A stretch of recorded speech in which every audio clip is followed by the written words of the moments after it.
Area 51 આ નામ સાંભળતા જ મગજમાં ખબર છે ફિલ્મોના દૃશ્યો ઘૂમવા લાગે છે, બરાબર ને? ઉડતી રકાબીઓ, પેલા લીલા રંગના એલિયન્સ, સરકારી લેબ્સ. પણ આજે આપણે ફિલ્મોની વાત નથી કરવાના. આજે વાત થશે હકીકતની. કારણ કે આ કોઈ કાલ્પનિક જગ્યા નથી. આ એક વાસ્તવિક, અત્યંત સુરક્ષિત લશ્કરી થાણું છે, જેના વિશે અમેરિકી સરકાર મતલબ દાયકાઓ સુધી તો એ સ્વીકારવા પણ તૈયાર નહોતી કે એનું અસ્તિત્વ છે. આપણી સામે જે સ્ત્રોતો છે, એક વિગતવાર લેખ અને કેટલીક ખરેખર રસપ્રદ તસવીરો, એના આધારે આજે આપણે આ રહસ્યના તાળાની ચાવી શોધવાનો પ્રયાસ કરીશું. આપણે સમજવાની કોશિશ કરીશું કે નેવાડાના રણમાં આવેલી આ જગ્યા પાછળનું સાચું રહસ્ય શું છે. શું તે ખરેખર એલિયન્સ વિશે છે કે પછી સત્ય કંઈક બીજું જ છે? અને આ જ સૌથી રસપ્રદ બાબત છે. એરિયા 51ની આ ગુપ્તતા જ એને ષડયંત્રના સિદ્ધાંતોનું કેન્દ્ર બનાવે છે. આપણા સ્ત્રોતો આપણને એ સમજવામાં મદદ કરશે કે કેવી રીતે મતલબ અત્યાધુનિક લશ્કરી ટેકનોલોજી અને લોકોની કલ્પના એ એકબીજા સાથે એવી રીતે ભળી ગઈ કે સત્ય અને અફવા વચ્ચેની રેખા શોધવી લગભગ અશક્ય બની ગઈ છે. તો ચલો એકદમ મૂળભૂત વાતથી શરૂ કરીએ. આખરે આ એરિયા 51 છે શું અને આવ્યું ક્યાં? કારણ કે સરકારી નકશા પર તો એ શોધ્યું પણ નથી મળતું. બરાબર, એ જ તો વાત છે. જો તમે નકશો ખોલશો તો તમને કશું નહીં મળે, પણ સેટેલાઇટ તસવીરો એક જુદી જ વાર્તા કહે છે. આ જગ્યા દક્ષિણ નેવાડાના રણમાં લાસ વેગાસથી લગભગ 134 કિલોમીટર ઉત્તર પશ્ચિમમાં આવેલી છે. એ અમેરિકન વાયુસેનાના વિશાળ તાલીમ વિસ્તારનો એક ભાગ છે. અને તેની બાજુમાં જ છે નેવાડા ટેસ્ટ સાઇટ, જ્યાં શીત યુદ્ધ દરમિયાન પરમાણુ બોમ્બના પરીક્ષણો થયા હતા. ઓહ, અચ્છા. એટલે કે આ વિસ્તાર પહેલેથી જ અત્યંત સંવેદનશીલ અને ગુપ્ત પ્રવૃત્તિઓનું કેન્દ્ર રહ્યો છે. અને આ જગ્યાના અલગ અલગ નામો પણ છે, નહીં? મેં સાંભળ્યું છે ડ્રીમલેન્ડ, પેરાડાઇઝ રાંચ. આ બધા નામો પાછળ કોઈ કારણ છે? હા, બિલકુલ. આ નામો જ તેની ગુપ્તતા દર્શાવે છે. પેરાડાઇઝ રાંચ નામ તો ખબર છે, CIAના એક અધિકારીએ મજાકમાં રાખ્યું હતું, જેથી કુશળ એન્જિનિયરો અને પાયલટોને આ રણની વચ્ચે કામ કરવા માટે આકર્ષી શકાય. એકદમ ચાલાકી ભર્યું. અને ડ્રીમલેન્ડ અને હોમી એરપોર્ટ જેવા નામો પણ તેની આસપાસના રહસ્યને વધુ ઘેરું બનાવે છે. પણ એનું મુખ્ય કામ શું છે? એકદમ સિમ્પલ. દુનિયાના સૌથી એડવાન્સ અને ગુપ્ત વિમાનો અને હથિયારોને બનાવવું અને ટેસ્ટ કરવું. આ અમેરિકાની સિક્રેટ R&D લેબ છે. તો આ બધું શરૂ ક્યારે થયું? મતલબ આ જગ્યાના ઇતિહાસમાં એવું તો શું બન્યું કે તે આટલી બધી પ્રખ્યાત થઈ ગઈ? આપણા લેખ મુજબ વાત છે 1955ની. શીત યુદ્ધ ચરમસીમા પર હતું. અમેરિકાની જાસૂસી સંસ્થા CIAને સોવિયત સંઘ પર નજર રાખવા માટે એક ખાસ વિમાન જોઈતું હતું. એક એવું વિમાન જે એટલી ઊંચાઈ પર ઉડી શકે કે સોવિયત રડાર અને મિસાઇલો તેને પકડી ન શકે. આ પ્રોજેક્ટનું પરિણામ હતું U-2 જાસૂસી વિમાન. અને આ ક્રાંતિકારી વિમાનનું પરીક્ષણ કરવા માટે તેમને એક એવી જગ્યા જોઈતી હતી જે દુનિયાની નજરથી દૂર હોય. અને તેમને આ જગ્યા મળી ગ્રૂમ લેકમાં. આપણી પાસે જે સેટેલાઇટ તસવીર છે તેમાં એક મોટું સૂકું તળાવ દેખાય છે. એ જ ગ્રૂમ લેક, ખરું ને? બિલકુલ. એ સૂકા તળાવની સપાટ જમીન એકદમ કુદરતી રનવે જેવી હતી. CIAએ ત્યાં એક ગુપ્ત બેઝ બનાવ્યો અને U-2 પ્રોગ્રામ શરૂ કર્યો. પણ એ તો માત્ર શરૂઆત હતી. ખરી ક્રાંતિ તો એ પછી આવી બ્લેકબર્ડ પ્રોગ્રામ સાથે. એક મિનિટ. બ્લેકબર્ડ એટલે SR-71? હા, SR-71 બ્લેકબર્ડ. તમે કહી રહ્યા છો કે તે અવાજ કરતાં 3 ગણી ઝડપે ઉડતું હતું, અને એ પણ 1960ના દાયકામાં? એ સમયના સામાન્ય પાયલટ માટે તો આ કોઈ બીજા ગ્રહની જ વસ્તુ લાગતી હશે. બિલકુલ. અને આ જ તો મુદ્દો છે. કલ્પના કરો, તમે 1965માં એક કોમર્શિયલ એરલાઇનના પાયલટ છો અને સાંજના સમયે નેવાડાના આકાશમાં એક વિચિત્ર આકારની કાળા રંગની વસ્તુને 2000 માઇલ પ્રતિ કલાકથી વધુની ઝડપે ઉડતી જુઓ છો. તમે શું વિચારશો? હું તો એને UFO જ માની લઉં, બીજું શું હોય? બસ, આ લેખમાં સ્પષ્ટ ઉલ્લેખ છે કે CIA પાસે આવા UFO રિપોર્ટ્સનો ઢગલો હતો અને તેઓ જાણતા હતા કે આ તેમના જ ગુપ્ત વિમાનો છે. મતલબ એક રીતે તો સરકાર પોતે જ UFOની અફવાઓ ફેલાવી રહી હતી, ભલે ને અજાણતા જ. આ તો બહુ વિચિત્ર વાત છે. હકીકતમાં આ UFO વાર્તાઓ એમના માટે ફાયદાકારક હતી.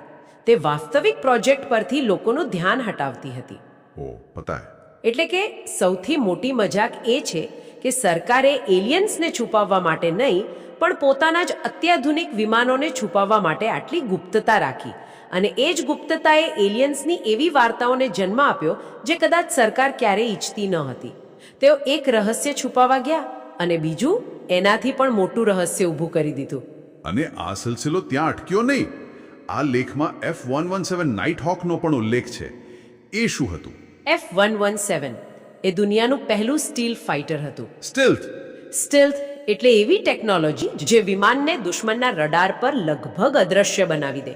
1977માં જ્યારે એનું પરીક્ષણ શરૂ થયું ત્યારે એનો ત્રિકોણાકાર, વિચિત્ર આકાર અને રાત્રે જ ઉડવાની એની ક્ષમતા આ બધા એને વધુ રહસ્યમય બનાવ્યું. એરિયા 51માં એનું રડાર પ્રોફાઇલિંગ, હથિયાર પરીક્ષણ, પાયલટોની તાલીમ બધું જ એટલી ગુપ્તતામાં થયું કે દુનિયાને એના અસ્તિત્વ વિશે એક દાયકા બાદ ખબર પડી. તો એમની પાસે એવા વિમાનો હતા જે કોઈએ ક્યાંને જોયા ન હતા. સ્વાભાવિક છે કે તેઓ આ વાત છુપાવવા માંગતા હતા. પણ સવાલ એ છે કે આ ગુપ્તતા જાળવવા માટે તેઓ કેટલી હદ સુધી ગયા? કારણ કે સ્ત્રોતોમાં જે વિગતો છે તે ખરેખર ચોંકાવનારી છે. તેઓ ખૂબ જ આત્યંતિક પગલાં લેતા હતા.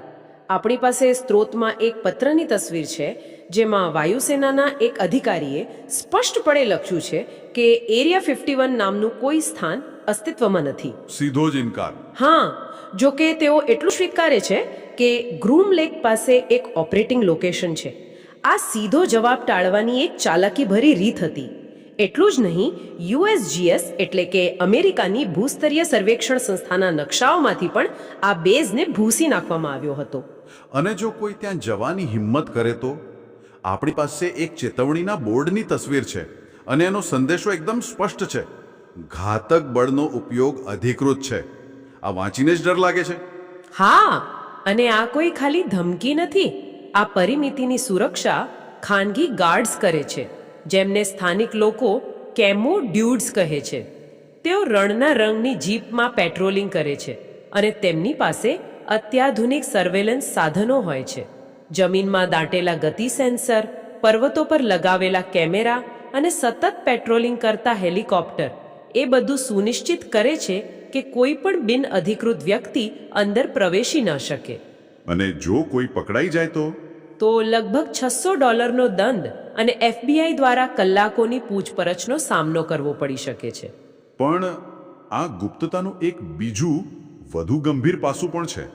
1994ના એક મુકદ્દમાનો ઉલ્લેખ છે જેને સરકારની આ ગુપ્તતા પર ગંભીર સવાલો ઊભા કર્યા હતા. હા, આ એક ખૂબ જ મહત્વપૂર્ણ ઘટના છે અને તે દર્શાવે છે કે આ ગુપ્તતાની કિંમત કોણે ચૂકવી. કેટલાક ભૂતપૂર્વ કર્મચારીઓ અને તેમના પરિવારોએ વાયુસેના પર દાવો માંડ્યો. તેમનો આરોપ હતો કે બેઝ પર ઝેરી રસાયણો અને સ્ટીલ્થ વિમાનો પર વપરાતા ખાસ મટીરિયલના કચરાને ખુલ્લા ખાડાઓમાં બાળવામાં આવતો હતો. ખુલ્લા ખાડાઓમાં? હા, અને આ ઝેરી ધુમાડાને કારણે તેમને ત્વચા અને શ્વસન તંત્રની ગંભીર બીમારીઓ થઈ, જેમાં કેન્સરનો પણ સમાવેશ થાય છે. અને તેમણે માત્ર એટલી જ માંગણી કરી હતી કે તેમને જણાવવામાં આવે કે તેઓ કયા રસાયણોના સંપર્કમાં આવ્યા હતા જેથી તેમની યોગ્ય સારવાર થઈ શકે. આ તો એક મૂળભૂત માનવ અધિકાર છે. બરાબર, પણ સરકારે શું કર્યું? તેમણે રાજ્ય ગુપ્તતા એટલે કે સ્ટેટ સિક્રેટ્સ પ્રિવિલેજનો ઉપયોગ કર્યો. તેમણે કોર્ટમાં દલીલ કરી કે આ માહિતી જાહેર કરવાથી રાષ્ટ્રીય સુરક્ષાને ગંભીર ખતરો થઈ શકે છે. ખરેખર? હા, અને આ કેસ છેવટે રાષ્ટ્રપતિના એક વિશેષ આદેશ દ્વારા ફગાવી દેવામાં આવ્યો. આ ઘટના દર્શાવે છે કે સરકાર એરિયા 51 સાથે જોડાયેલી માહિતીને છુપાવવા માટે કેટલી હદે જઈ શકે છે, ભલે તેના પોતાના નાગરિકોના જીવનના ભોગે કેમ ન હોય. આ તો ખરેખર ચોંકાવનારું છે. જ્યારે સરકાર પોતાના જ નાગરિકોના સ્વાસ્થ્ય કરતાં રહસ્યોને વધુ મહત્વ આપે ત્યારે લોકોના મનમાં શંકાઓ જન્મે તે સ્વાભાવિક છે. અને મને લાગે છે કે અહીંથી જ ષડયંત્રના સિદ્ધાંતોને વાસ્તવિક બળ મળ્યું હશે. તમે એકદમ સાચો મુદ્દો પકડ્યો છે. જ્યારે સત્તાવાર રીતે કોઈ માહિતી મળતી નથી ત્યારે એ ખાલી જગ્યા કલ્પના અને અફવાઓથી ભરાઈ જાય છે. અને એરિયા 51ના કિસ્સામાં આ કલ્પના એલિયન્સ સુધી પહોંચી ગઈ. તો ચાલો હવે એ ભાગ પર આવીએ જેના માટે એરિયા 51 સૌથી વધુ કુખ્યાત છે. યુએફઓ અને એલિયન્સ આ લેખ મુજબ મુખ્ય સિદ્ધાંતો કયા છે? સૌથી પ્રચલિત સિદ્ધાંત 1947ની રોસવેલ ઘટના સાથે જોડાયેલો છે. રોઝવેલ? હા, એવું માનવામાં આવે છે કે ન્યૂ મેક્સિકોના રોસવેલમાં જે ઉડતી રકાબી ક્રેશ થઈ હતી તેના અવશેષો અને એલિયન્સના મૃતદેહોને અભ્યાસ માટે એરિયા 51માં લાવવામાં આવ્યા હતા. સિદ્ધાંત એવો છે કે અમેરિકન વૈજ્ઞાનિકો આ એલિયન ટેકનોલોજીની રિવર્સ એન્જિનિયરિંગ કરી રહ્યા છે. એટલે કે એને સમજીને એના જેવી નવી ટેકનોલોજી બનાવી રહ્યા છે. બરાબર. અને આ વાર્તાઓને વધુ હવા એવા લોકોએ આપી જેમણે દાવો કર્યો કે તેમણે પોતે ત્યાં કામ કર્યું છે. બોબ લેઝરનું નામ આ સંદર્ભમાં ખૂબ જ મોટું છે, નહીં? હા, બોબ લેઝર આ આખી લોકકથાનો એમ કહીએ તો કેન્દ્રબિંદુ છે. 1989માં તેણે લાસ વેગસના એક ટીવી સ્ટેશન પર આવીને દાવો કર્યો કે તે એક ભૌતિકશાસ્ત્રી છે અને તેણે એરિયા 51ની નજીક આવેલી S4 નામની એક ગુપ્ત સુવિધામાં એલિયન સ્પેસક્રાફ્ટ પર કામ કર્યો હતો. સીધો જ આવો દાવો? હા, તેણે સ્પેસક્રાફ્ટ કેવી રીતે કામ કરે છે તેની વિગતદાર તકનીકી સમજૂતી પણ આપી. એના દાવાઓ સાચા હતા કે ખોટા તે આજે પણ વિવાદનો વિષય છે, પણ એના ઇન્ટરવ્યૂએ એરિયા 51ને વૈશ્વિક સ્તરે ચર્ચાનો વિષય બનાવી દીધો. પણ શું લોકો આટલા ભોળા હતા? શું કોઈએ એ ન વિચાર્યું કે આ કોઈ સરકારી પ્રોજેક્ટ હોઈ શકે છે? કે પછી એલિયન્સની વાર્તા વધુ રોમાંચક લાગતી હતી? મને લાગે છે કે બંનેનું મિશ્રણ હતું. એક તરફ SR-71 અને F-117 જેવી ટેકનોલોજી સામાન્ય માણસની કલ્પના બહાર હતી. બીજી તરફ એલિયન્સની વાર્તા વધુ આકર્ષક હતી. અને જ્યારે બોબ લેઝર જેવા લોકો જાહેરમાં આવીને દાવા કરે અને સરકાર એના જવાબમાં માત્ર મૌન સેવે, ત્યારે લોકોની શંકા વિશ્વાસમાં ફેરવાઈ જાય છે. આ લેખમાં 1996ની ડ્રીમ લેન્ડ ડોક્યુમેન્ટરીનો પણ ઉલ્લેખ છે, જેમાં એક 71 વર્ષીય એન્જિનિયરે દાવો કર્યો હતો કે તેણે જે રોડ નામના એલિયન સાથે ટેલિપેથીથી વાત કરી હતી. આવા દાવાઓએ આગમાં ઘી હોમવાનું કામ કર્યું. અને પછી તો હોલિવૂડે આ વિષયને પૂરેપૂરો અપનાવી લીધો. ઇન્ડિપેન્ડન્સ ડે ફિલ્મનું દ્રશ્ય મને હજી પણ યાદ છે, જ્યાં એરિયા 51 માનવજાતની છેલ્લી આશા બને છે. બરાબર. ઇન્ડિપેન્ડન્સ ડે, સ્ટારગેટ SG-1 જેવા ટીવી શો, ટોમ્બ રાઇડર અને પરફેક્ટ ડાર્ક જેવી વિડીયો ગેમ્સ, આ બધાએ એરિયા 51ને લોકપ્રિય સંસ્કૃતિનો એક અભિન્ન અંગ બનાવી દીધો. તે એક એવી જગ્યા બની ગઈ જે વાસ્તવિકતા અને વિજ્ઞાન કથા વચ્ચે ઝૂલતી હતી. સાચી વાત છે. અને નેવાડા સરકારે પણ આ પ્રસિદ્ધિનો લાભ ઉઠાવ્યો. તેમણે એરિયા 51ની નજીકથી પસાર થતા સ્ટેટ રૂટ 375ને સત્તાવાર રીતે ધ એક્સ્ટ્રાટેરેસ્ટ્રીયલ હાઈવે નામ આપ્યું છે. આજે ત્યાં નાના નાના કેફે અને ગિફ્ટ શોપ છે જે એલિયન થીમ પર આધારિત છે. તો આ બધી ચર્ચા પછી આ બધાનો અર્થ શું છે? જ્યારે આપણે એરિયા 51 વિશે વિચારીએ ત્યારે આપણે શું સમજવું જોઈએ? આપણે એ સમજવું જોઈએ કે એરિયા 51ની બે વાર્તાઓ છે અને બંને પોતપોતાની રીતે સાચી છે.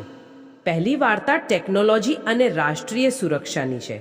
તે એક વાસ્તવિક અને અત્યંત મહત્વપૂર્ણ સૈન્ય સંશોધન કેન્દ્ર છે, જ્યાં અમેરિકાની કેટલીક સૌથી ક્રાંતિકારી એરોસ્પેસ ટેકનોલોજીનો જન્મ થયો. એણે શીત યુદ્ધ જીતવામાં અને અમેરિકાને તકનીકી રીતે આગળ રાખવામાં નિર્ણાયક ભૂમિકા ભજવી છે. અને બીજી વાર્તા? બીજી વાર્તા માનવ સ્વભાવની છે. આપણી જિજ્ઞાસા, રહસ્ય પ્રત્યેનું આપણું આકર્ષણ અને સત્તા પર આપણો અવિશ્વાસ. સરકારની અત્યંત ગુપ્તતાએ એક એવી ખાલી જગ્યા ઊભી કરી જેને લોકોએ પોતાની સૌથી રોમાંચક કલ્પનાઓથી ભરી દીધી. બરાબર. વાસ્તવિક ગુપ્ત પ્રોજેક્ટ્સ જે પોતે કોઈ સાયન્સ ફિક્શન ફિલ્મથી ઓછા નહોતા અને UFOની વાર્તાઓ વચ્ચેની ભેદરેખા ઝાંકી થઈ ગઈ. આમ એરિયા 51 માત્ર એક લશ્કરી થાણું ન રહેતા એક આધુનિક દંતકથા બની ગયું. આપણા સ્ત્રોતો આપણને એરિયા 51ના ભૂતકાળ વિશે ઘણું બધું કહે છે, U2થી લઈને સ્ટીલ્થ ફાઇટર સુધી. પણ અહીં એક વિચારવા જેવી વાત છે. આજે આ સમયે એ બંધ દરવાજા પાછળ કયા નવા અને અકલ્પનીય પ્રોજેક્ટ્સ પર કામ ચાલી રહ્યું હશે? કઈ એવી ટેકનોલોજી વિકસાવવામાં આવી રહી હશે જે અત્યારે આપણી કલ્પના બહાર છે, જે આજથી 20-30 વર્ષ પછી દુનિયાને બદલી નાખશે અને કદાચ ભવિષ્યમાં નવી આનાથી પણ વધુ રોમાંચક લોકકથાઓને જન્મ આપ્યો.